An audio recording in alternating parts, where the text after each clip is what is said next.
That is a lot of days left. Ladies, gentlemen, and Harajam of all ages, things are a little bit odd right now in the Diablo 4 community, and it comes from a place that I deeply understand. There are a number of people just sort of waiting on patch 1.1.1 to happen to infuse some sort of more or greater content into the game, but the truth is, it just sort of won't. It might make a few more builds viable if you want to try out other playstyles or even another class. It's going to add density to Nightmare Dungeons and Helltide, which should make those a bit more fun until we get used to it, but no new endgame activities are going to be added. And that brings the question, what is the longevity of Season 1 in Diablo 4? The answer? It's just not very long. And the thing is, I want to preface this with a bit of a comparison with Diablo 3's seasons. For the first 20 or so seasons of that game, each season would just bring a handful of legendaries or legendary type items, maybe one set on occasion. It was incredibly light. There was not much else. There was maybe a transmog option that you could get or a pet or something. But the thing that truly drove the seasons was the Greater Rift mechanic and its leaderboards. But for a very long time, there was just no bonus real endgame mechanic as part of seasons. They were just resets and then leaderboards. Obviously, similar games like Path of Exile have very expansive leagues instead of seasons, events that last around 3 months and add a lot of things to the game, a good portion of which does actually make it to the main game server afterwards as well. So the thing is, Diablo 4's first season adding a full side questline with a story, a full new boss, more powerful versions of that boss that are interesting to fight too, 6 basically new dungeons for malignant creatures, the malignant tunnels, and then the full malignant heart system with 32 different powers on top of giving us 7 new legendaries and 6 new uniques. This is inarguably the most content added to a singular season so far in Diablo's history, and the developers have specifically stated that this season will be the smallest of all of them, as it was developed alongside the game, whereas future seasons will have more time put into them in particular. With all that said, the content actually added feels light. I want Diablo 4 to succeed long term, of course, and to make that happen we have to talk about its shortcomings for now to make sure that they get fixed. This season, to put it simply, has a limited lifespan. The season questline is fun and engaging, but not all that long. The new boss fight is cool for sure, but only the first few times that you fight it. But there are 32 malignant hearts, and with so many being class specific, there is realistically only 16 hearts that you can get on each character. So by the time you have finished the questline, collected some malignant hearts, gotten to World Tier 4, beat up World Tier 4 Varshan, and made a competent build, it just sort of feels like we're back to the same old thing, nothing new. It's worth saying here that of course, while the most incentivized system in the game is Nightmare Dungeons, so we're back to doing Nightmare Dungeons, that at the very least the rotation of these dungeons considered Nightmare is being swapped out once per season, so that it doesn't feel like you're doing the exact same ones over and over and doesn't feel as repetitive, and I can definitely say that did work for me for a little bit, but then you start to get sick of the new dungeons too, and it just sort of gets stale. I don't know. I think having a rotating pool of Nightmare Dungeons is good for short-term play, because it makes it different each season unless you develop strategies that apply for the whole season, as there are only 30 dungeons that can be Nightmare at a time.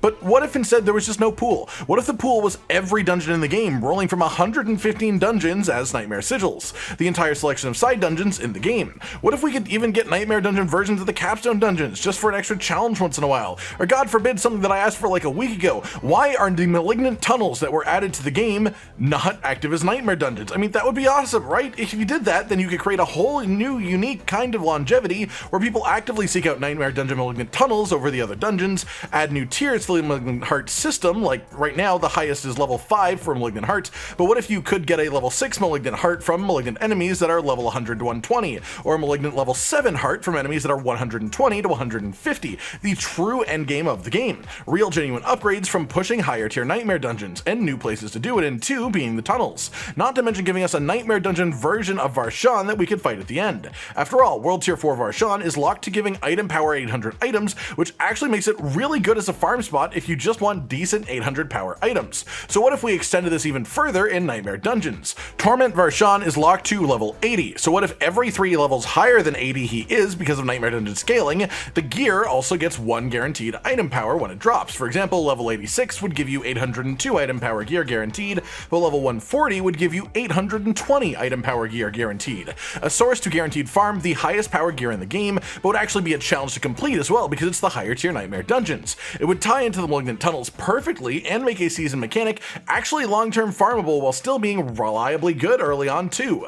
All of this to say, I view Season 1 as a pretty big missed opportunity really. Granted, in its favor, it is pretty much just the largest season of any kind that Diablo has made up to this point as a franchise, and they've promised much bigger and better things for the future too, so at the very least this means that they are headed in the right direction. They see the importance of seasons and making them actually meaty, and if they want to keep the game properly alive for a long time as the live service game that they envision it to be, they will have to give us some kick-ass seasons. That said, the Malignant tunnels were just so close to perfect in my mind. I can't even imagine it would have been particularly difficult for add in the things that I've mentioned, but I totally feel that without it, it makes the season feel a lot more empty. We got 6 new Malignant tunnels, but why are they not nightmare dungeons? Why don't Malignant hearts scale to be even higher levels for Malignant enemies that are above level 100? Why can't a level 150 Malignant elite in a tier 100 nightmare dungeon drop a ridiculously strong version of a heart that makes things broken for a bit but makes it fun? That would be an awesome feat, right? It would be an awesome loot roll for fighting enemies at that level and getting something actually relevant, and hearts will be blinking out of existence at the end of the season anyways, so you can't even say it'll break the balance on the Eternal Realm after the season's done.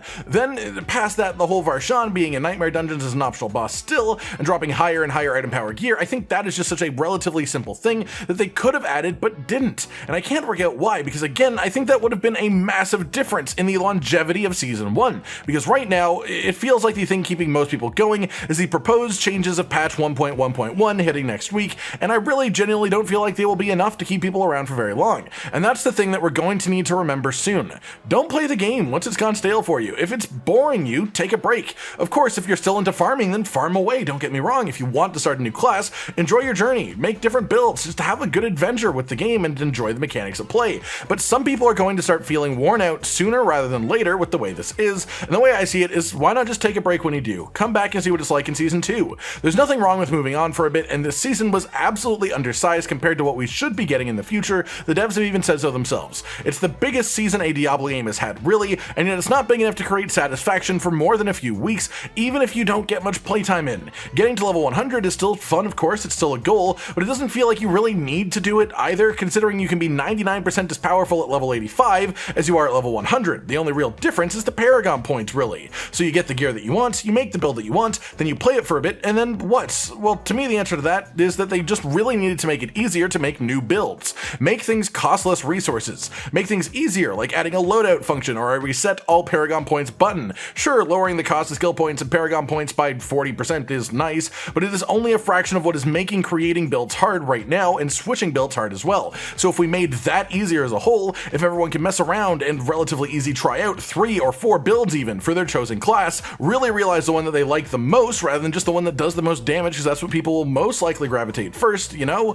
I make tons of builds because I show them on the channel, but the cost to make new ones is outrageous. So if they make this easier, people will stick around longer. People will enjoy themselves longer, which is the most important part for them too. So those right there are the 2 main things I think have shortened the potential longevity of Season 1 and why Season 1 is already getting stale for a fair amount of people. They chose to double down on the investment of the Nightmare Dungeon system without any real changes to Nightmare Dungeons to swap things up. They've changed the location, sure, but because so many dungeons in the game share similar objective sets and because no new sigil affixes were added either, it sort of just feels like the same thing. They made Malignant tunnels, and they absolutely should have been part of the Nightmare system in my opinion, giving better hearts at higher tiers. They made a few more interesting builds and are adding in a few more of those with patch 1.1.1, but they made it so genuinely difficult to switch builds actively in the game in general that it just doesn't help all that much. So I think they were almost onto something with the whole systems that they've put in. I think it just needed those 2 things. Nightmare Dungeon scaling on Malignant tunnels and the Varshan boss fight to increase the longevity of the actual new content, and then also easier access of changing builds. Simple as that, really. I hope you've enjoyed this first little discussion about why I think Season 1 has a short lifespan, why that's okay, what we should do, and how this could have been avoided in my mind, in my opinion. Like if you liked the video, subscribe and hit the notification bell for more, and most importantly, ladies and gentlemen, until next time, stay sweet. Josh, Cotton, and Hollow with the videos, dropping the humor like a hammer on your tippy toes, bringing entertainment on a daily arrangement to take our insanity and turn it into entertainment. Yes, I said entertainment twice, to reiterate that it is nice to look into your faces on a mostly daily basis when you let us in your homes to make the whole world a stage. Goodbye.